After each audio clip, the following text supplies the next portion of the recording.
What's up, everybody? And today we're checking out America's Airborne Anti-Hero, Jake McNasty. This is by the legendary Fat Electrician. Now, you might be like, I thought you'd watched a video on this McNasty guy before. And I have, actually. Quite a while ago, like 10 months ago.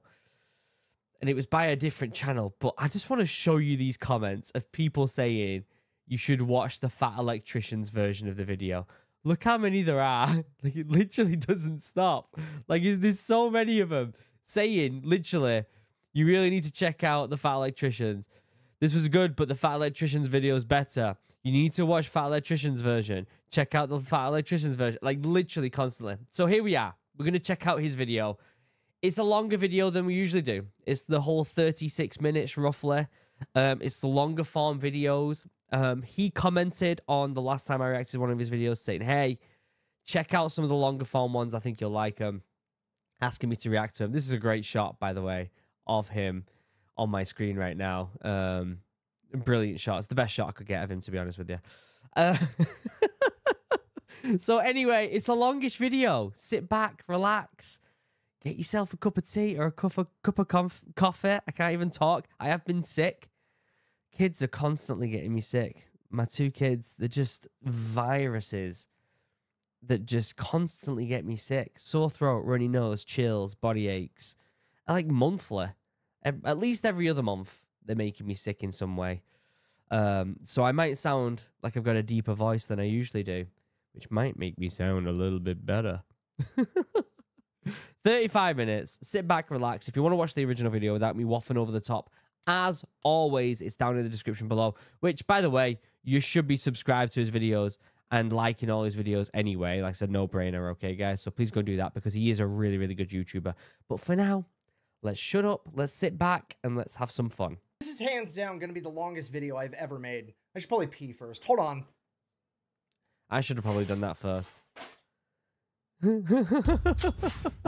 we're talking about America's Airborne Anti-Hero. Ladies and gentlemen, James Elbert McNeese, aka Jake McNasty, the leader of one of the most notorious military groups of all time, the Filthy 13. It's such a cool name, isn't it? The Filthy 13. Like, it's just iconic, isn't it? Look at that.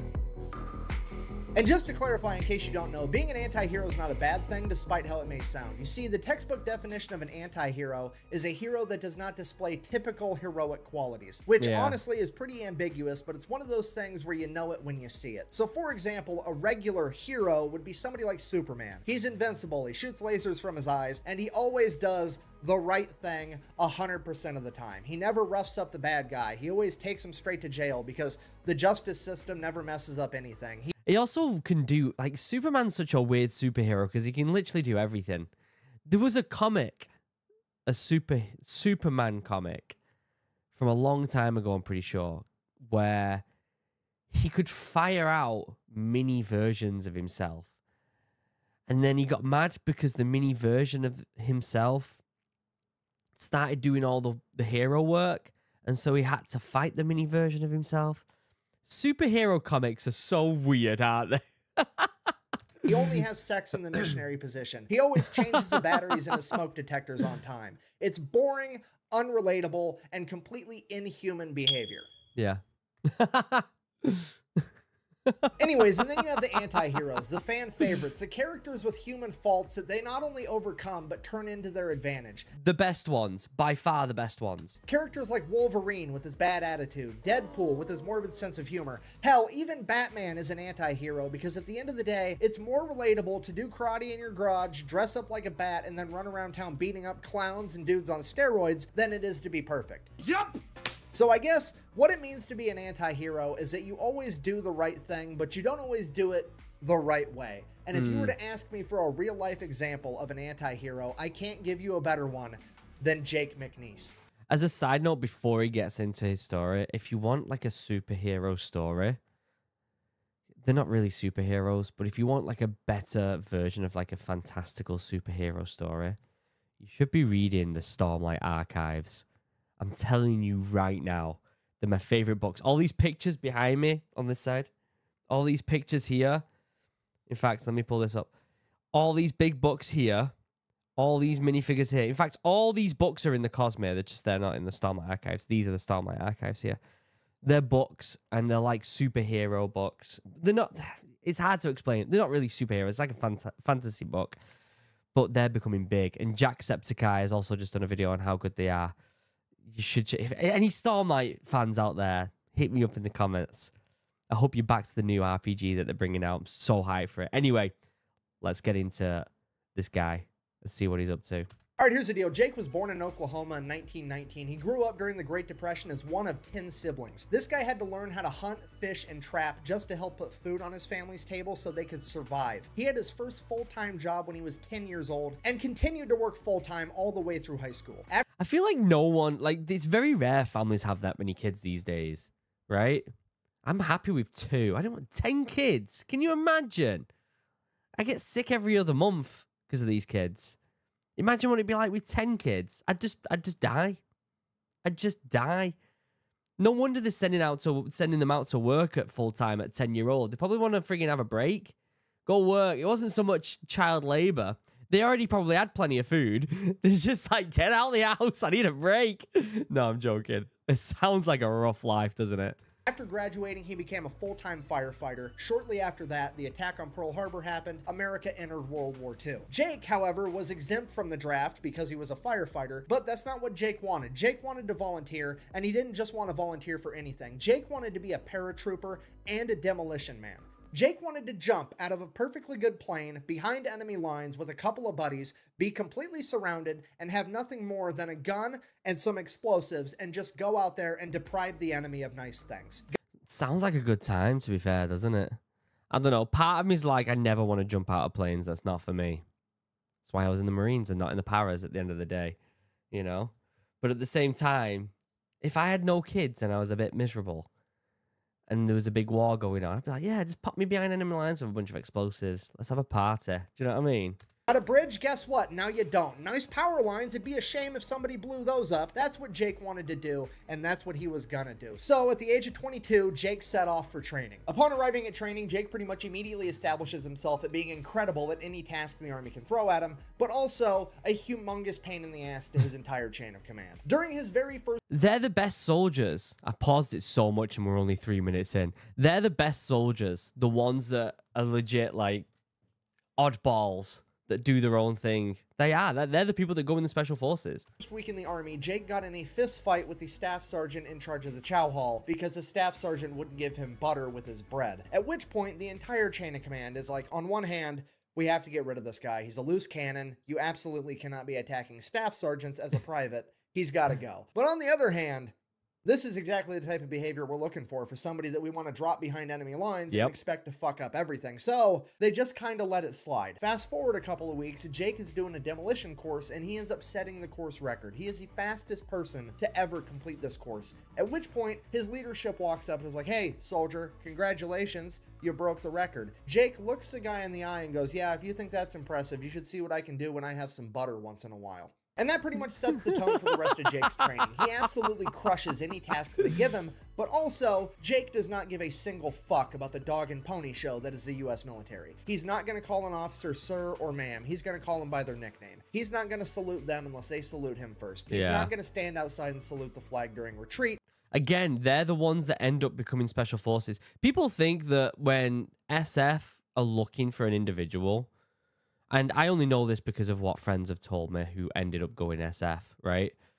They don't look for the most, like, I don't know, like, by-the-book soldier. They go for the loose cannons. Like, that's what they do because that's what they need, the special forces. They don't need someone who's, you know, the best at drill. Do you know what I mean? Like, they're going for the lads who sneak away from drill and crack their own routine every now and again.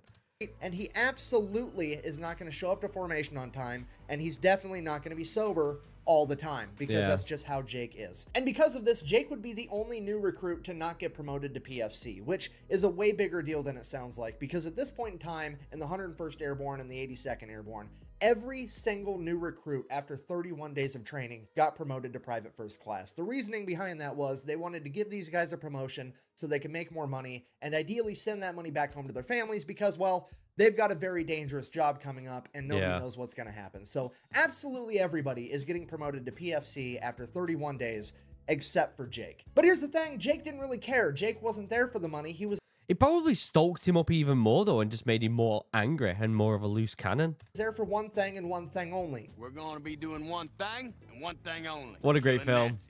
So Jake is What a now the great lowest film. ranking person in his entire company, and leadership was hoping that Jake would take this as a sign that he should start cooperating and get it together. That doesn't really happen though, and leadership now has no idea what to do with Jake, because on one hand, he's way too valuable to lose, but on the other hand, they don't want him mingling with all the other soldiers, rubbing off on them in a bad way. So they take Jake, they stick him in his very own platoon, all by himself, and make him his own acting platoon sergeant. And then as time passes, whenever they get another soldier just like Jake, they would send him over to join Jake's platoon, and he would eventually get 4 members in his platoon, counting him for a total of 5, and they would become known as the Dirty Five. And from there, things would obviously get really out of hand. Fast forward, Jake and his men finish the first phase of their training, and they are given a pass to go out on the town one last time before they have to go to Fort Benning for airborne. Anyone who's been in the military, if you're gonna deploy, and you've got one more night on the town, shit's going down on that night out. Like literally, things happen on them night outs. I've seen it. School. So Jake and his men, his men that all outrank him because he's still technically a private, but he's also somehow their platoon sergeant. They all go out, they go to the bar, they get drunk. They end up running into some MPs. One of his men starts lipping off to the MPs. The MP goes to beat him with a nightstick. Jake interferes and says, hey, he's really drunk, let it slide. In Jake's own words, and I quote, he's so drunk he couldn't hit the floor with his hat in 30 throws. Okay, so just let it slide. He's going to get his men back to the barracks. It's going to be fine. The military police, the MP, then tells Jake, mind his own business, as he turns around to hit Jake's guy with a nightstick, at which point Jake proceeds to beat the shit out of 2 MPs, taking their Colt 45 1911s, firing all the ammunition into a nearby street sign before handing them back their empty guns and saying, okay, now you can take me to jail. The next morning, Jake's commanding officer shows up to the stockade to talk to Jake, and he's like, look, not surprised you're here, don't really care what happened. Here's the deal. The Japanese have the world record for the longest ruck march, and I want to break that record by having a group of guys march from here all the way to Fort Benning, 136 miles, and I think you and your men are some of the guys that are going to be able to pull it off. Are you in? Holy. At which point McNeese is like, 136 miles isn't a problem at all. I won't change my socks, and I won't even get a blister, which, if you've never been in the military and you've never ruck marched, saying that you're not going to change your socks or get a blister on a 136 mile fucking ruck march is an unprecedented amount of shit talking. It's like a NASCAR driver saying that he's going to win the Daytona 500 without having his tires changed a single time. It's like You say that, but the Royal Marines are literally known for doing shit like that. That's what we do. We call it yomping. We're the best at it. And I'll tell you right now that there's some lads who have done that with ease in the Royal Marines, because it's literally our main role, yomping. You might not believe me, and that's totally fine, but you can Google it and you can find out. going out drinking, ending up at Taco Bell at 2 in the morning, eating a bunch of steak quesadillas, waking up the next day, taking a shit, and not wiping, okay? It's not possible. So then the commanding officer is like, great, cool, I'll see you at the Ruck March. We're going to go ahead and leave you in the stockade for the next 10 days. Until then, though, Jake's like, cool, no problem, I'll hang out. 10 days later shows up. Jake is in a prison uniform with a giant P on the front, and 3 MPs show up with 12-gauge shotguns loaded. Oh my and they God. escort Jake to the starting line of this fucking Ruck March like he's Hannibal Lecter. There, he changes into a normal uniform and takes off on a 136-mile Ruck March to Fort Benning so he can go to airborne school. And sure, 136 miles. How long is that going to take roughly? If you're rocking, you've got probably, anywhere between 50, 60, maybe 80 pounds on your back. That's going to take you a good couple days of walking. A good 48 hours at least, I'm sure. Someone can do the calculations on it, but still. sure enough, true to his word, Jake is one of only 75 men to finish this Ruck March, and he did not change his socks, and he did not get a single blister, which I cannot stress to you enough is a superhuman feat. Yeah, the blister thing is, even the Royal Marines, they get blisters when they're doing the yomping. Like, I remember even just the 30-miler. In fact, we started the 30-miler and I had blisters already because of the previous commando tests. And then I went into the 30-miler and the bottom of my left foot was pretty much all gone from blisters. And then I started the 30-miler. But I'm trying to think, 30 mile wasn't even the longest we've done, because when I was in Final X, we did a yomp that was just horrific. It went from like 9 a.m. till 12 noon the next day. And I don't even know how many miles we actually did. I just remember the nighttime where there was just constant fake horizon and it just wouldn't stop all night. And it was like soul crushing. Jake and his men go But I still got blisters from the end of that, so not having blisters after 130 odd miles is pretty impressive. on to do airborne training. Absolutely no problem. Nothing really of note happens here, except for the fact that Jake is still a private and has still not been promoted in any way. After completing airborne training, Jake and his men are going to go to Camp McCall, North Carolina, where they are to receive expert saboteur training. They'll be receiving extra training in demolitions. They'll be receiving training in how to drive tanks, how to drive bulldozers, how to drive excavators, how to drive trains, pretty much anything and everything they could teach these guys to be able to wreak havoc on enemy infrastructure is what they're learning in Camp McCall, North Carolina. Jake and his men continue to do what they do. They wreck every task that they're given. It goes perfect. Jake and his men are now about to go to England, at which point they are given one last pass to go out on the town one last time before they ship off. Bad so idea. Jake and his men go out drinking. Somehow or another, they end up at this little tiny diner neighboring a train yard, at which point one of the trains pulls up, stops, walks across all the other tracks, and the conductors go in and they start eating at this diner. Jake is super drunk and he's like, Every time there's a night out involved, you know it's going to be bad, don't you? He's going to end up in jail in some way. I don't want to walk back to the base. I'm stealing that train. And that's Oh my exactly what he does, God. because the army just taught him how to drive trains. So Jake proceeds to steal a train and drive it all the way back to just outside of Camp McCall, where he abandons the train, goes in, and goes to bed. But everybody knows Jake did it. Nobody's turning him in, so Jake gets away with it again, and now Wow. Jake and his men are off to England. So Jake and his men arrive in England. At this point, Jake has 13 men in his platoon. I'm hoping, I'm wondering if it says it, if there's got nothing sponsored about it. Wonder if there's a book about this story. Including himself, and they all come to the same exact conclusion: English food fucking sucks, which is on par with every opinion of it I've ever heard, which seems weird to me because it's a country that took over most of the known world for the sake of trading spices, and apparently nobody came to the conclusion that, hey, maybe you should put some on the food, but whatever. All right, I got a lot to say about this. I've lived in both America and the UK, right? Firstly, everything's got sugar in it in America. So when you come back to the UK, everything tastes bland because there's not sugar in literally everything. But secondly, the most popular dish in the UK is actually chicken tikka masala. So we're getting better, guys. We're getting better. Also, fish and chips, fantastic. Mush and peas next to it, fantastic. Don't discredit fish, chips, and mushy peas. Amazing. Thirdly, a Sunday roast. Let's go back to this last picture that you just had. Where is it? It's weird to me because it's a country All right. This looks bland as shit. Them mushy peas look literally the brightest thing ever. In fact, he's picked all the worst pictures here. Beans on toast is a solid dinner. And I will say it right now. Beans and toast is solid. Add a little bit of cheese on top as well. Solid meal.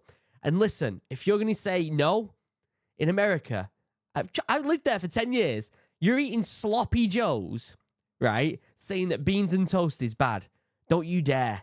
Don't you dare. I'm not saying that American food's worse than the UK, because American food is really good. And I'm not saying the UK food is great by any means. But if you're turning around and dissing beans on toast when you're eating sloppy bastard joes, right? I don't want to hear it. I don't want to hear it, all right? that took over most of the known world for the sake of trading spices, and apparently nobody came to the conclusion that, hey, maybe you should put some on the food, but whatever. Because Also, the food our sucks, chocolate's Jake better. decides, hey, UK chocolate is way better than friggin' Hershey's. Stuff's disgusting. Come at me. Come at me. I'm allowed to say it because I'm American and I'm British, so come at me. I'll take you on. I'm a master at hunting and fishing and all this other stuff. I'm just going to kill enough animals to feed my entire platoon by myself. And that's exactly what he does. The only difference is he has military grade equipment to do it. Jake is going out in the woods at night with a spotlight and an M1 Grand, and as soon as a set of eyes looks at him, it's getting blown to smithereens. Jake has his men going out fishing with explosives, okay? They are eating everything. Couple of problems with that. One, there's strict water rationing going on. The soldiers are only allowed to have 1 shower a week is how little water they have to spare. So all 13 of his men come together and they decide, hey, we're just not going to take showers and we're going to use all of our water rations to clean and cook all of this game that we're killing. And because now they started stinking, they would all become known as the Filthy 13. The other problem with that was apparently all of the game was technically the property of the king, and the only people that were allowed to hunt it were the lords and ladies of the land. Which is the most ridiculous thing in the world. Which definitely was not Jake McNeese and the Filthy 13. So Sir Ernest Wells ends up figuring out what Jake's been doing. He gets super pissed, ends up suing the government for like $10,000 for all the animals that Jake and the Filthy 13 ate. The entire unit gets in a bunch of trouble, and Jake's kind of just like, meh. I mean, what are you gonna do? I was hungry, so I ate some food. What do you want from me? If I'm in trouble... That's legit the way it should be. If you're hungry, go and eat some food. We're part of nature. There's so many people who want to disconnect us from our roots of who we are as human beings. And that's another frigging rant that I can go on right now, but I'm not going to. Go ahead and punish me. What are you going to do? Stick me in an airplane, make me jump out into enemy-held territory where a bunch of Germans are going to try to kill me? Joke's on you. I'm into that shit. Yeah. And the entire military is just kind of like, we literally have no way to punish him. So he gets away with it yet again. Fast forward June 5th, 1944. The day before D-Day, Jake and the Filthy 13 are given a separate and extremely dangerous mission of going out, capturing and occupying an enemy-held bridge that's supposed to be able to help Allied tanks penetrate further inland. After a day, they'll be reinforced from troops landing on Utah Beach. And if Jake can't capture and occupy the bridge, he is to blow it up so that the enemy can't use it for reinforcements. This mission is deemed extremely dangerous and borderline impossible, but leadership figures if anybody can pull it off, it's going to be Jake and the Filthy 13, because let's face it, the entire command structure at this point in time is basically looking at Jake's platoon like a fragmentation grenade of fuckery and bad attitude that they finally get to yeet at the enemy. So after receiving... Not to mention, if they felt like it was borderline impossible, they probably were like... They were probably going to throw anyone at it, but people who are dispensable in the way to the military, they were probably looking at them, unfortunately.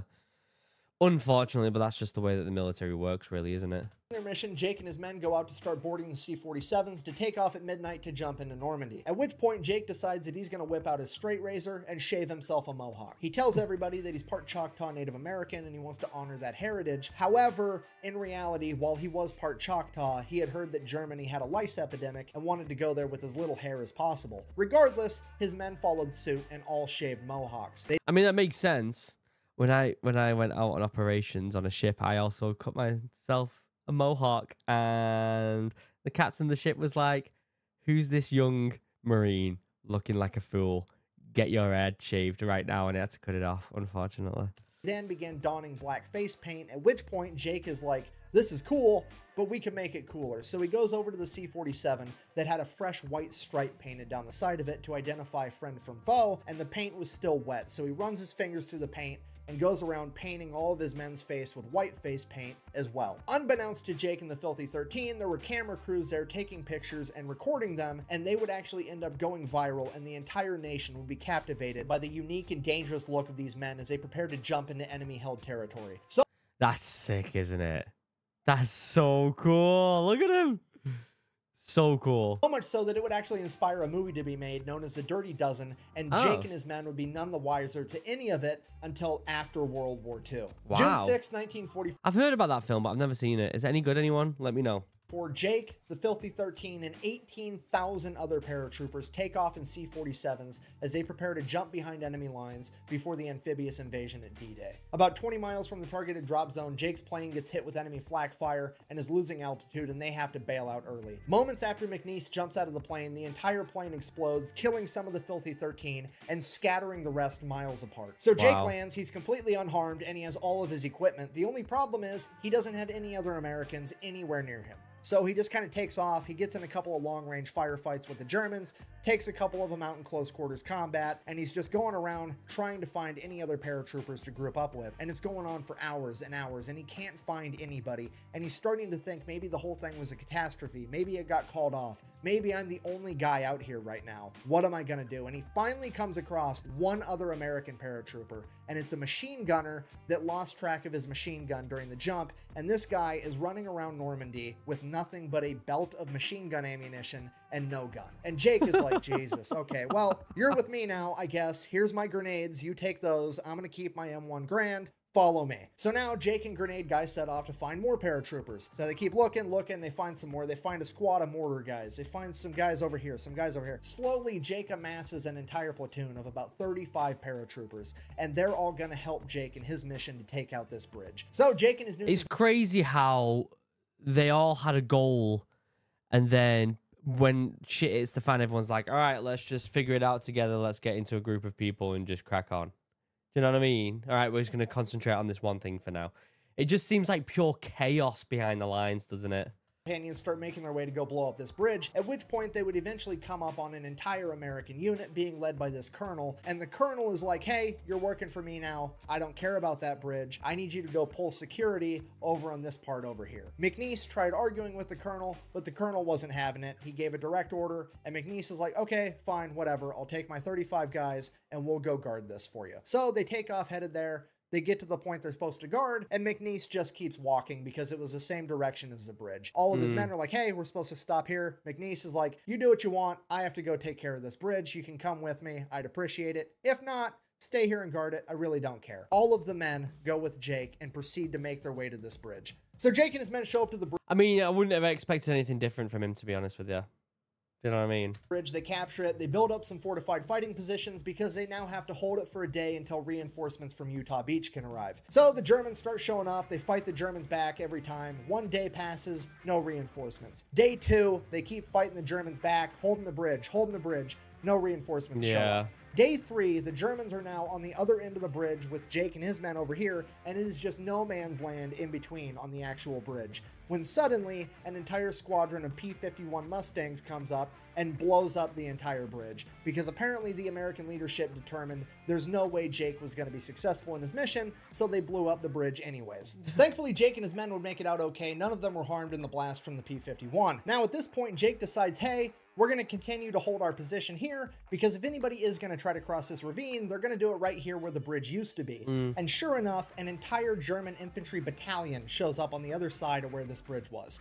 Any normal person at that point would be like, we probably need help. There's a lot of people over there. At this point, the German officers make their way through the ravine and up to Jake under a white flag where they're like, hey, go ahead and surrender. We've got 700 men. You've got 35. It's going to be a bloodbath. Just call it a day. Jake, being Jake, is like, no, but you're welcome to surrender to me. The German officer, thoroughly annoyed, is like, what are you doing in that mohawked head of yours? I have 700 men. You need to surrender or I'm going to kill all of you. At which point, I'm paraphrasing here, but I would assume Jake said something along the lines of, yeah, you've got 700 men, but you're going that way and the battlefield is that way, which tells me that all my buddies showed up on Utah Beach and they've been kicking your ass so bad that now you're trying to run away from them. So the way I figure it, you've got about 3 options. Option A, you surrender to me right here, right now, and you all live happily ever after. Option B, you go back to your men, you hold your position right where you're at, and all my buddies show up in a little bit with a bunch of Sherman tanks and proceed to un-German engineer all of you motherfuckers. And option C, you guys try to fight your way through this ravine with me guarding it, which, to be honest, I would recommend the least. I have the high ground, I have fortified machine gun positions, and you've got to make your way through a ravine first, meaning that I basically also have a moat. So, It's pretty, impressive, the confidence some people can have in a situation like that. We've watched plenty of videos now of kind of these anomalies of people that are that good at war, right? It's just bizarre the amount of confidence they have. Because, I try to think of when I was 16 in the Royal Marines and I earned my Green Beret. I was a teenager. I had the confidence was through the roof. But as I've got older, I think reality started to settle on me a little bit. But this Jake, at this point, he signed up when he was 22. Let's presume he's 23, 24, maybe 25 max. I don't know, mate. To still have that confidence where you're like, I will beat the shit out of all you, is pretty amazing. I will effectively be going medieval on your ass if you choose option C. Now, I'm not trying to tell you how to do your job, but if I was you, I would pick option A, because if you pick option B or option C, I can pretty much guarantee that the next piece of officer correspondence that you're going to get is going to be from a fucking Ouija board. At this point, the German officer storms off with his hair on fire. He's absolutely pissed. Jake then goes over to his men and he's like, hey, get ready for a fight. I'm pretty sure I just poked the bear. We'll see what happens. Sure enough, like an hour later, 700 German infantrymen proceed to take off and attempt to bum rush Jake and his men in their fortified fighting positions. Now, I don't know what you know about military tactics, but generally speaking, it is a terrible idea to run face first into machine gun fire. It's also a terrible idea to try to fight the enemy when they have the high ground. If you don't believe me, ask Anakin. We were brothers. But running face first into a fortified machine gun position through a moat while they have the high ground, and the men running the machine guns are under the command of some American with a mohawk, Native American face paint, who everybody calls Jake McNasty, is literally a lifetime supply worth of shitty ideas. Jake and his men would hold their fire until the majority of the Germans made their way into the water, at which point they would open fire with 4 heavy crew-served machine guns, 2 mortar tubes, and a bunch of small arms, effectively mowing down and decimating the entire German battalion. On that day, Jake and his ragtag group of paratroopers were credited with removing 700 enemy combatants from the field. 700? How many of them did they say they were? Like 35? 700 souls were taken by that guy. Like, think about that for a second. 700. That is mental. Shortly after that, the reinforcements from Utah Beach show up. Jake goes over to a small town. They get put in a holding position for a little while. Then Jake's small group of ragtag paratroopers all get evac'd, where they get broken up and sent back to their original units, where they get regrouped and refitted to return to war. Jake McNeese would find himself getting evac'd all the way back to France, where he would be reunited with the 5 surviving members of the Filthy 13, as well as receiving a bunch of new recruits for his platoon. At this point, they had a couple weeks off where they could drink, relax, do whatever. Jake's going out, he's getting drunk, he's having a good time. Then he would receive word that his platoon is going to be partaking in a new airborne operation referred to as Operation Market Garden, the largest airborne operation in human history, with 38,000 paratroopers jumping into Nazi-occupied Holland. 38,000 paratroopers just jumping in. The sight that must have been crazy. Like, part of me is like, I would have loved to have seen that, but the other part of me is like, no, I don't want to be anywhere near that. Hearing that he was going to be jumping into Holland, Jake figured that he was going to be engaging in a lot of close quarters combat, so he opted to turn in his M1 Garand and get a Thompson, which is exactly what he did. He then received word that his platoon, being the bridge experts that they are, were going to have to go out, capture a bunch of bridges, defend them, and or get rid of them until they heard word otherwise. Yeah. Hey, look, I made a bridge. It only took me like, what, 10 seconds. And pretty much everything goes according to plan there. They jump in, they get to the bridge, they take the bridge over, they hold it for a couple of weeks. Then they receive word that they are to go help another unit take over this town known as Eindhoven. So Jake and his men make their way over to Eindhoven, and they begin helping to clear out this town, room by room, building by building, close quarters combat, them versus the Germans. In his book, Jake described this close quarter combat as very different from what you see today. It wasn't 4 troops stacked up outside a door, kicking it in, and all running in together. It was one guy, one room. An American would kick open the door, throw in a frag grenade. As soon as the frag grenade blew up, the American would then crawl in on his hands and knees with a Thompson submachine gun and shoot anybody that survived. Yeah, CQB wasn't really a thing back then. The reason they crawled in on their hands and knees is because, according to Jake, the grenade would kick up so much dust and soot and debris in these old buildings that you couldn't see standing at normal level. So you had to drop down like you were in a fire trying to avoid carbon monoxide to be able to see what you were doing. And this is how they cleared the entire village. Making their way all the way through it, about halfway through, Jake would be clearing a building where somebody clearly used to make furniture, at which point Jake would find a chicken. Now, this chicken had 6 eggs. Finding eggs in the middle of a war zone in World War II was a big deal. Nobody had eggs, and Jake fucking loves eggs, okay? This is amazing. Only problem, he's got to figure out how to get these 6 eggs all the way through this village without breaking them. So he thinks for himself for a second, maybe... Can you imagine being like, oh shit, eggs? I kind of want to eat them, but how are we going to keep clearing this building? I'll tell you what, I'm going to put them in my pocket and then crack on, and then we'll eat eggs after.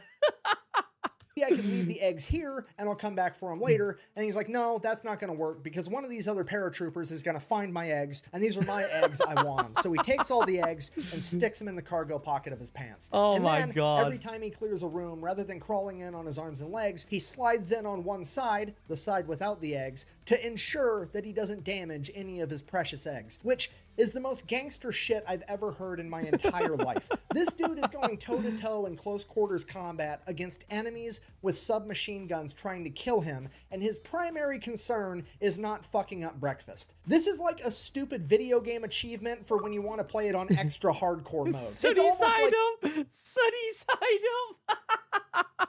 Amazing. This man knows that he has plot armor. It's absolutely incredible. So he continues to go on, clears out the entire village, doesn't break a single egg. It's absolutely incredible. They get to the other side of the village. They're like, sweet, we cleared out all the Germans. And then across the field, out of the wood line, pulls an entire German mechanized unit with 10 tanks. At this point, Jake is like, I just want to eat my fucking eggs. This sucks. So Jake and the Filthy 13 go to work. Being the demolition men, it's their job to go around to the tanks and disable their tracks so they can no longer move. And then the infantry's going to come in with their flamethrowers and cook the enemy out. And that's exactly what happens. Everything goes according to plan. They take out all 10 tanks. Not really that big of a deal. Crazy. Jake reaches into his pocket. Not that big of a deal. Take out 10 tanks, not big of a deal. What? He strikes. He's broken a single egg. It only took 10 German tanks to make this guy fumble enough to break a single egg, and he got to enjoy 5 eggs for dinner that night. Jake and his men would then adopt a holding position where they would chill out for a little bit, hold their position until they got evac'd again for yet another huge mission where Jake and his men would find themselves back in France for a second time. So Jake and his men find themselves at an army base right outside. Talk about having odds against you. The more times you go in, the more times you got a chance of being killed. Do you know what I mean? And it's just constantly being sent in. To Reims, France. Obviously, Jake and his men want to go drink in town, have a good time, see if they can find some women, you know, what have you. The only problem is, apparently the 82nd Airborne was there last month, and the 82nd Airborne caused such an issue in town that the military had to bring in a special group of MPs to get the 82nd Airborne under control, and now all paratroopers have been effectively banned from town. I mean, to be fair, that's pretty on brand for the 82nd Airborne. Bunch of rowdy dudes. If you don't know, that's their logo. On paper, AA stands for All American, but everybody knows that it actually stands for Athletic Alcoholics. Now, Jake, wanting to drink anyways, comes up with a plan. He's got to hook up with a distillery all the way over in Paris, which is like a 2-day trip away. So Jake gets a 72-hour pass, starts leaving to go to Paris. His commanding officer stops him and is like, Jake, what are you doing? I'm going to Paris to get some booze for the boys. Jake, Paris is 2 days away. Do you really think that you're going to be able to take 2 days to travel to Paris, go on a week-long bender, and then travel 2 days back all in 72 hours?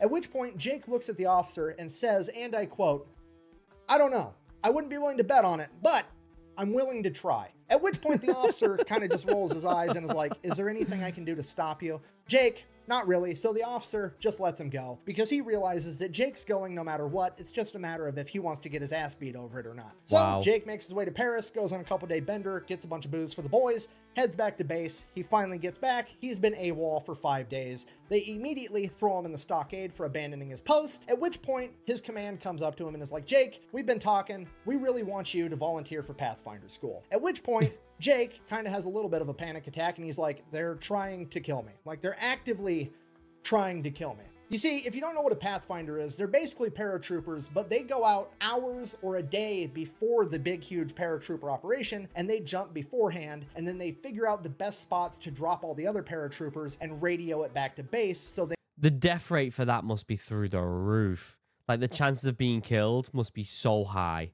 They know where to put everybody. This job during World War II was incredibly dangerous. Yeah. On a given airborne operation, it required 2 Pathfinders and 1 set of radio equipment to get the mission done. And on every mission, they would drop 10 Pathfinders and 2 sets of equipment because they knew that on average, 8 of them were going to die and 1 set of equipment was going to be damaged or lost. That's they crazy. had an 80% fatality rate on any one mission at any point during World War II. That's and that is why mental. Jake thought for sure they're trying to get me killed. The only silver lining here is they can't make him do it. because Pathfinder is so dangerous that it was strictly a voluntary basis only. But Jake wasn't one to act too quick, so he said he'd think about it. And he goes and he thinks about it, and he's thinking about the war, and he starts to think to himself, you know, Pathfinder school's all the way over in England. By the time they send me there, I start school, I finish school, there's a good chance this war might be over altogether, and I'm not gonna have to make another combat jump. It'll be great. So he's Famous last words, right? Famous last words. Holy shit. like kind of on the fence about it now, and then he really starts thinking about it, and he's like, man, Pathfinder school's at an Air Force base, and even back in World War II, the Air Force had way better food than the Army. So now Still he might do. not have to do any more Still combat do. jumps, and he's gonna get some good food. And then it dawns on him. The Air Force base where they teach Pathfinder school is 8 miles down the road from Oxford University, and all the young British men are fighting a war right now, meaning that Oxford is just full of college chicks. And as Jake said himself, and I quote, "This seemed like a mighty fine opportunity to do some postgraduate work." Fucking love this guy. So Jake shows up at Pathfinder school, and he's immediately called into the commander's office, which is weird because he hasn't even done anything wrong yet. Jake goes in there. The commander's like, "Hi, Jake. I've heard all about you. I want you to be acting first sergeant." At which point, Jake is like, "I don't know what you heard about me, but you heard wrong. I'm technically not even a private first class yet. I've never been promoted. I am not the leader that you want. I don't care about saluting. I don't care about any of that dog and pony show military stuff. I'm here to fight a war, and that's it." At which point the commander's like, "That's exactly why I want you. I don't need you to salute me. I don't need you to call me sir. I need you to get these guys ready for war, and I don't think there's anybody better to do it than you. I'll make sure that you end up getting paid as a first sergeant the entire time you're an acting first sergeant." To which Jake replies, I don't really care about the money. Look, I've blown up every safe between here and Normandy. I have plenty of money, okay? I might be willing to do this job, but if I'm gonna do it, there's gonna be some terms. Anybody that's fighting for me is gonna keep having good Air Force food, and they get permanent leave whenever they want it. At that point, the commander Holy shit. agrees. Jake is now the acting first sergeant, which, if you don't know, is the polar opposites of the spectrum as far as enlisted rank goes. So, per usual, Jake excels at pretty much everything all through Pathfinder school. I mean, he sounds like a pretty good leader. Like, if you're a bit of an oddball in the military, it's someone you would want to work with because he's going to look after you. He obviously looks after his guys, doesn't he? They graduate, Jake is still acting first sergeant, and he gets to decide which person is in which platoon. So naturally, Jake does what anybody would do, and he builds a dream team of the 20 best Pathfinders out of all 400 and puts himself with that platoon. Now at this point, it's really looking like pretty Jake amazing. might never have to go out on a mission as a Pathfinder because the war is really dwindling down at this point. Then, December 16th, 1944, the Germans would launch a last-ditch effort counteroffensive to try to fight Allied forces. This would be known as the Battle of the Bulge, where they would cut off the 101st Airborne, Jake's old division, inside the town of Bastogne, completely surround them, and the 101st Airborne is now stuck in this city. They are running out of ammunition, they're running out of food, and they're running out of gas. And To be fair, that probably like motivated him to go and do it because they again, it's his people, and if anything that is going by here is that he's always looking after his lads, and if he finds out that it's his lads that are stuck, he's probably going to go for him. if they end up surrendering, it could turn the entire tide of World War II. So all they need is somebody to be able to parachute in, get in town, and be able to call in resupply drops to let the 101st Airborne have a fighting chance to be able to hold off the Germans long enough for Patton to show up with his army of 350,000 men. So you've got a crazy mission. Somebody needs to save the day. You're calling upon Jake and his dream team.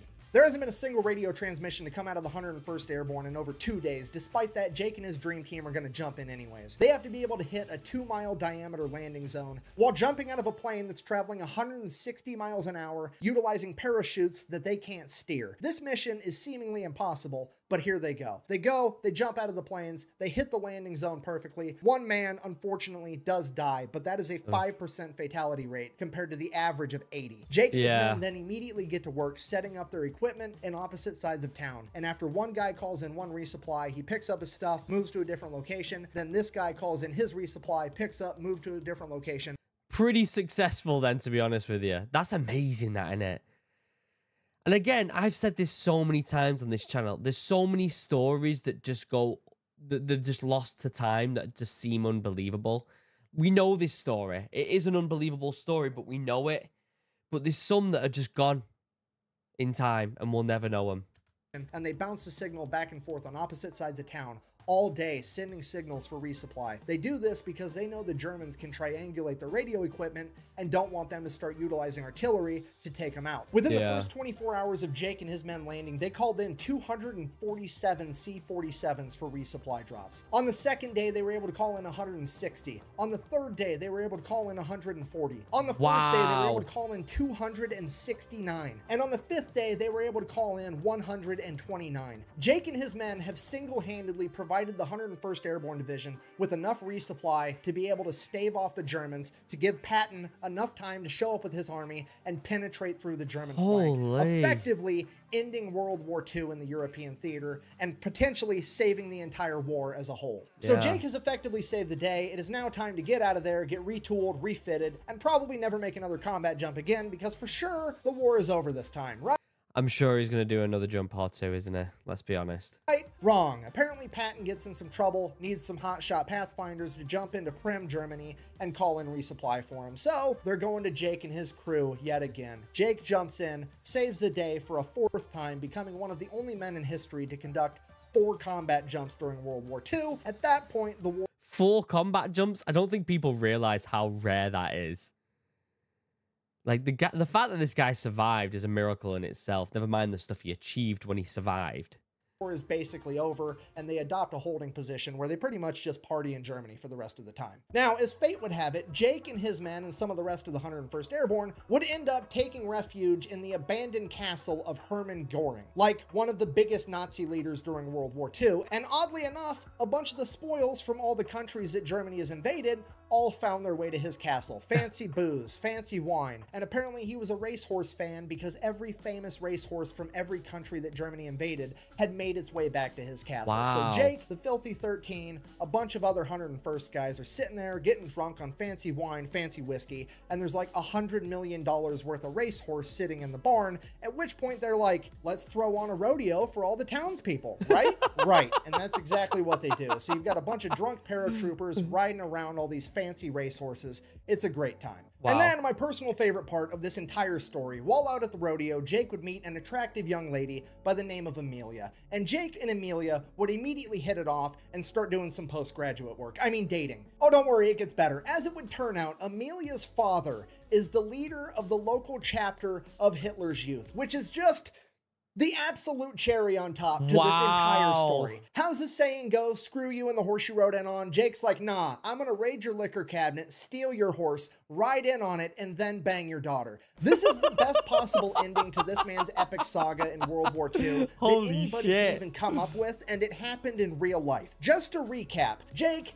Just to recap, it's almost as if he's trying to, like, convince the audience, just to remind you about what this guy's done. Jumps into D-Day, wrecks house. Then jumps into Holland, wrecks house, and then eats some eggs about it. Then he pretty much single-handedly turned the tide of the Battle of the Bulge, and then he proceeds to find the closest thing he can to a Nazi princess and show her that inches are in fact better than centimeters. Shortly after that, Jake would get sent back home to America, where they would then reroute him to Arkansas so that he could see a plastic surgeon about getting his ear repaired because it had gotten mangled during one of his exploits. While in Arkansas, he would have a run-in with the military police, get in a fight with them, get thrown in the stockade yet again. Before being released, the military police commander would inform him after he gets his ears fixed, they don't ever want to see him on their post again, at which point Jake, being Jake, informs the military police commander, hey, if you ever see me again, I'm going to be a civilian and you're going to be the one with the fucking problem because I'm going to kick your ass. At which point, the military police commander files charges on Jake, and Jake is immediately chaptered out of the U.S. Army, officially ending his military career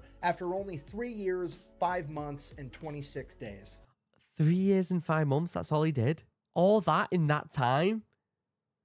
Wow. Because that's just how it goes for the anti-heroes. They are absolutely necessary in a time of war and not tolerated whatsoever during a time of peace. Jake didn't really mind though. He had accomplished what he set out to do. Plus, he had a huge hoard of cash that he had liberated from all the safes that he ran across in Europe. At that point in time, he goes on to explore his own alcoholism, going from place to place, town to town, job to job, just kind of doing his own thing. He ends up getting in a ton of bar fights, not because Jake instigates them, but because every local tough guy hears Jake's a paratrooper, and they want to prove how tough they are, but ultimately the only thing they prove... That's why we get told in England not to go out in a uniform. Everyone wants to friggin' boost their own ego.